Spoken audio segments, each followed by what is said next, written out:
Après, il y a le lieu de l'alliance. Il y a le lieu de l'alliance. Toute alliance a un lieu.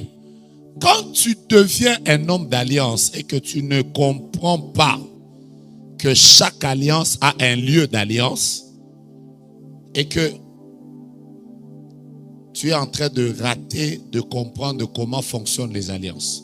Par exemple, il y a des personnes, hier, j'étais à côté de l'océan là.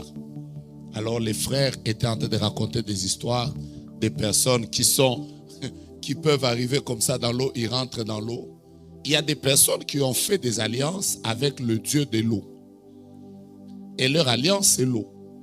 Quand il arrive devant l'eau, il ne se comporte pas devant l'eau comme vous tous. Parce qu'il considère l'eau comme étant son lieu d'alliance. Il y a des personnes qui ont fait l'alliance avec le cimetière. Je connais des personnes qui n'entrent jamais au cimetière devant comme ça. Quand ils veulent entrer au cimetière, ils respectent leur lieu d'alliance, ils y entrent toujours par derrière. Parce qu'ils comprennent qu'à part le signe d'alliance, il faut avoir un lieu d'alliance. Bien aimé, vous savez quoi? Voilà pourquoi est-ce que quand nous nous marions, nous nous arrangeons pour que notre alliance soit bénie à l'église. Je suis avec vous. C'est vrai qu'aujourd'hui, les gens qui ne maîtrisent pas les alliances sont en train d'aller se faire bénir dans les jardins, dans les salles. Mais beaucoup de personnes ne comprennent pas que toute alliance est liée à un lieu d'alliance. Par exemple, le lieu de notre alliance, c'est l'église. D'abord, notre lieu d'alliance, c'est la croix. Je commence déjà par là. La croix Golgotha est le lieu sur lequel le sang a été versé. Et l'église, pour toutes les personnes d'alliance, elles doivent comprendre que l'église, c'est mon lieu d'alliance. Tu ne peux pas être un homme d'alliance et ne pas respecter l'église. Bon, je ne vous sens pas. Tape quelqu'un dans la main. Je voulais te dire, touche quelqu'un, dis-lui, l'endroit où notre alliance fonctionne, c'est à l'église. J'ai envie de vous bénir, mais vous n'êtes pas encore prêts. Moi, j'ai toujours l'habitude de dire aux gens, le jour où tu as trop de problèmes chez toi à la maison, et ça ne marche pas, le jour où dans ta chambre, tu as l'impression que le ciel est fermé, le jour où tu sens par exemple que tu as demandé l'intervention de Dieu sur une montagne et Dieu ne t'a pas écouté, je vais te donner un secret très puissant.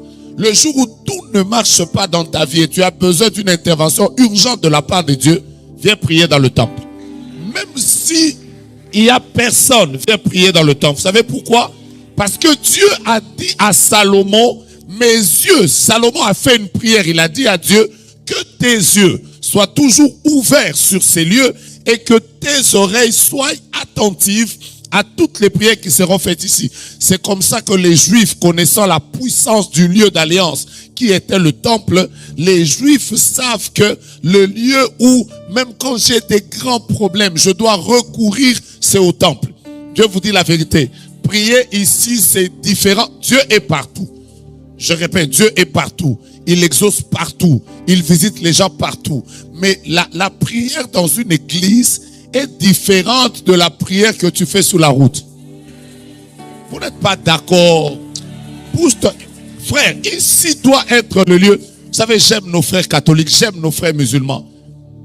Les frères chrétiens, moi, j'ai des problèmes avec eux. Parce que nos frères chrétiens n'ont jamais compris la puissance qui est liée à l'église. Les gens n'aiment pas l'église. Les gens, c'est comme si on les a mal prêché l'église. Or, il n'y a pas un homme d'alliance qui n'a pas un lieu d'alliance. Il y a des gens qui savent que ma force, c'est le cimetière. C'est comme ça que les occultistes sont très forts. Vous trouverez des gens qui construisent des maisons, mais visitez des maisons ici. Vous allez vous rendre compte que les gens construisent des maisons, ils s'arrangent pour avoir un santoum à côté. Il construit un petit lieu dans lequel il ira invoquer ses divinités. Ce lieu-là, il est interdit à n'importe qui d'y entrer. On ne fait pas entrer n'importe qui en ces lieux-là. On le protège, on le valorise. Il y a des temples dans lesquels, si vous devez y entrer, déjà à la porte, vous devez faire une génuflexion. Et vous devez faire un signe quand vous voulez y entrer. Parce que ces lieux d'alliance sont des lieux protégés. Vous savez, l'une des faiblesses que nous avons à l'église, c'est qu'à l'église, c'est même le lieu où les gens viennent critiquer, les gens viennent calomnier. Vous pouvez même trouver des personnes qui viennent au temple pendant que nous prions. Elles sont en train de chatter, elles sont en train de répondre à des WhatsApp. Le lieu dans lequel Dieu agit, le lieu dans lequel la puissance de Dieu se déploie. Lisez le psaume chapitre 150. La Bible est en train de parler de la louange à Dieu. Elle dit, louez l'Éternel, louez-le avec les instruments, louez-le avec les tambourins, louez-le avec les flûtes, louez-le avec les danses. Elle termine par dire que tous ceux qui respirent louent l'Éternel. Mais il y a une phrase dans le psaume 150 qui dit, louez-le dans l'étendue où éclate sa puissance. La puissance de Dieu ne peut pas éclater dans un bar. Dieu est dans les bars, Dieu est même en enfer. Mais Dieu n'agit pas de la même manière en enfer comme à l'église. En enfer, ils vivent la manifestation de la colère de Dieu. Mais à l'église, c'est ici où on vit la manifestation de la puissance de Dieu. Est-ce que vous croyez qu'en venant ici malade, vous pouvez sortir ici guéri? Est-ce que vous croyez qu'en venant de vos familles avec des combats, vous pouvez sortir de ce lieu délivré? Est-ce que vous croyez qu'en venant ici avec des flèches que vous avez reçues durant toute la semaine au travail, vous pouvez sortir avec guérison? Ben voilà pourquoi je me tiens ici et je déclare.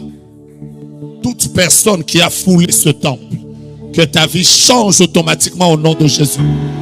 Ton amen n'est pas un amen qui me permet de prophétiser. Je répète, toute personne qui a piétiné ce temple, que sa vie et sa destinée changent. Je suis en train de parler en ma qualité de prophète. Si à partir de lundi jusqu'à hier samedi, là où tu vis, tu as reçu des attaques de la sorcellerie, de la haine, de la méchanceté des hommes, aujourd'hui, ce dimanche, je proclame que tu es visité et guéri. Ton amen devait être le meilleur des amens.